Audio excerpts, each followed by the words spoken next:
In some cases, maybe a facelift goes a little too far. Land Rover says the 2024 Velar has a dramatic reductive presence as part of its updates for the 2024 model year, and what that means is they've simplified things quite a bit, not just with the styling on the outside, but on the interior as well.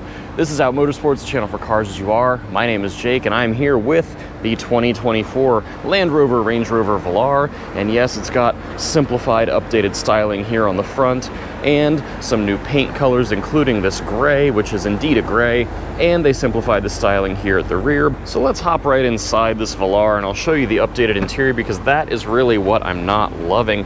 They went with this dramatic, reductive presence in the form of just getting rid of all sorts of things here in the center of the interior. So where the previous Velar had a different two-screen setup, this one has a larger central screen now that runs the latest Pivi Pro, which is not a problem. Pivi Pro is good.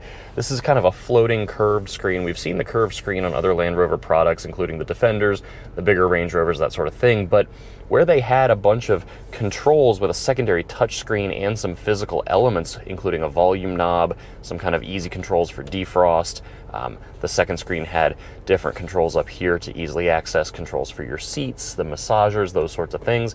Everything is now up here, and down here all you've got is the little shifter. So this is kind of a giant amount of space that seems a touch wasted to me. And then this is just a storage cubby. So you've got a USB-C port, you've got a little plastic tray here, and then you do have a wireless charging mat. And then moving further back, this is just the same as every other Velar, where you've got your cup holders and kind of a dual action armrest. So this is fine. This all seems to be kind of not the best use of space for me, but up here, this is what I want to talk about, because this is all difficult to use while driving. I'm going to show this to you all parked because it's just easier. But what Land Rover did for this to get rid of all the buttons is they just added some hard controls on the sides of the screen.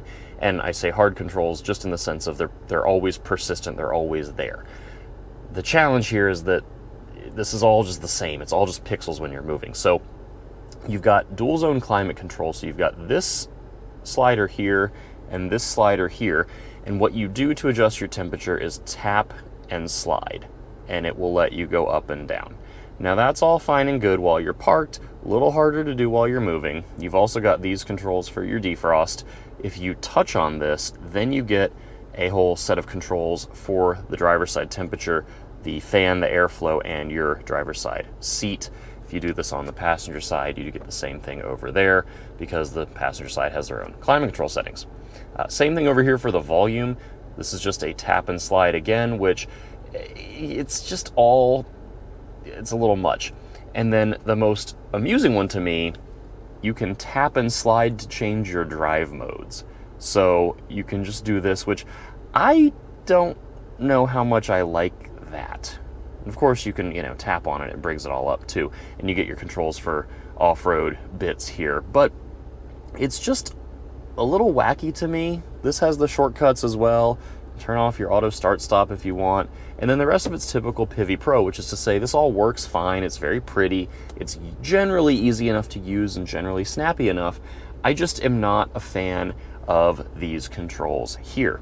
Now looking over at the steering wheel, this is the same as a lot of other Land Rover products lately, and Range Rovers in particular, but it's gloss black, which is what it is. It's for style, but this is all easy enough to use. This I really like. This center button here, you push on it, and then this becomes a D-pad to control your screen up here. So this has been around for a bit with a bunch of different Land Rover products. This is easy to use. I like it a lot, and you can change what is displayed here in the center screen as well, based on your settings. So you can have something like your navigation map, for example.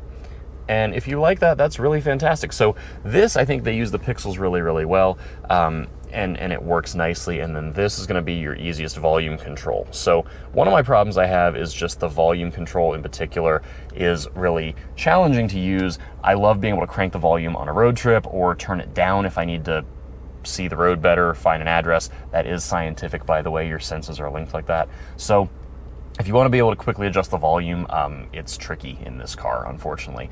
And otherwise, just not having controls at my fingertips as easily. I'm sure they did studies that show this is just as easy. I do not believe it is. So that is my little rant. I don't like touchscreens in general in cars. I prefer buttons and quick shortcuts and things. And I do think this is, they're not using the space that well to justify getting rid of the extra screen and the extra hard buttons that were, frankly, easier to use. So thankfully, if we look at the door panels, that series of controls has been retained. So this is all going to be the same as before with your memory seats, your mirrors, your windows. I do think this door handle is comically large, but it works just fine. And then your stalks are the same as before. This is all pretty easy. This engine start-stop button is kind of in an odd place, but you will get used to it. So those are kind of the details here. This interior is a new one. This is called Cloud and Ebony, which I really like.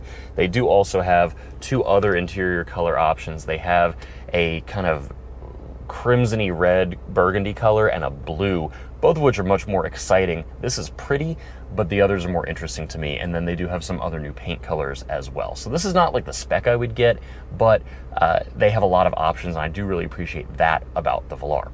Now, let's get behind the wheel and start moving here, because I do want to talk about how this drives. Okay, so let's first talk about driving in the city, because that is where I think this is just kind of falling flat for me. So first thing with city driving in particular, but this will apply everywhere, is just the throttle mapping. So when you first roll into the accelerator, it just feels a little dead, and that's because of how the turbo spools and builds boost. So it just seems to spool a little late, and then when it does build boost, it builds it very aggressively, and then it revs very quickly, but then the car wants to upshift right away because of fuel economy. This is all in the comfort drive mode. If you put it in dynamic, it's a touch better, but it just, something about it is not as well calibrated as I think it should be. So that I don't love. And then that's coupled with a brake pedal that I think has decent initial bite, decent feel, but is a little inconsistent in its feel. So that again is just not something that I like, given it, I know it could be a touch better. The ride quality again is like close but not there. It's an equal mix of pretty decent and a little crashy over certain bumps. And I haven't really figured out what would make this feel that much more well calibrated, but I think everything's so close to being what I prefer. And again, this is all what I prefer, so you might drive this and feel very differently, but everything's just a little off here. And you know, that kind of bums me out. Now the steering is pretty decent. It's got good weight. It's got decent feel for what this kind of car is. So that I feel pretty good about. And then also visibility is not bad in here. It's pretty good actually. The dash is low. I do appreciate, at least with this big screen, that it is low. And you know, I've got good visibility and good command of the road. These are also decent cars for tall people. I've got a great seating position. I've got plenty of adjustability here. I can mess with this a bit and get, you know, a little lower if I want to. So, you know, there are some good things about it. And the sound system is also pretty good. It's a Meridian system. That's the Jaguar Land Rover upgraded option. And that is also nice. Now you do have this giant panoramic sunroof. It does open. That's great. It's a pretty large panel that opens as well. So that I like. The power and torque from this 6-cylinder is great. It's the inline 6, the Ingenium inline 6, that is just fabulous. I've driven it in all sorts of Land Rover products, and I do really love it. And so with that fabulous engine, you know, it is a high point of the whole vehicle, and it's a good thing, because, you know, if the drivetrain's not very good, then, you know, that's also a big downfall. So that is a highlight, as is the visibility, as is the seating position. But for me, this is just not landing entirely. But you know, this is the fashion forward one. I am not the most fashionable person, whether you like what I'm wearing or not. I'm not the, you know, keeping up with latest trends, going, you know, to fashion shows and wearing very high-end clothing. So if you are, maybe this is the one for you, where the Range Rover Sport and big Range Rover are a little too traditional, and this is the one that's supposed to be kind of the oddball, or the very fashion forward, you know, sort of vehicle. So let me know what you think in the comments. I'm curious to hear if you love this or hate it, or feel somewhere right in between. Otherwise, please be sure to like, share, comment, subscribe here on YouTube. Give us a follow on Facebook, Instagram, Twitter, and head over to outmotorsports.com. We've got a bunch of events going on now through the end of the year, both on the racetrack at Willow Springs and Summit Point, and on the street all around the country. So thank you so much for coming along, as always, and stay safe, be well. See you for the next one.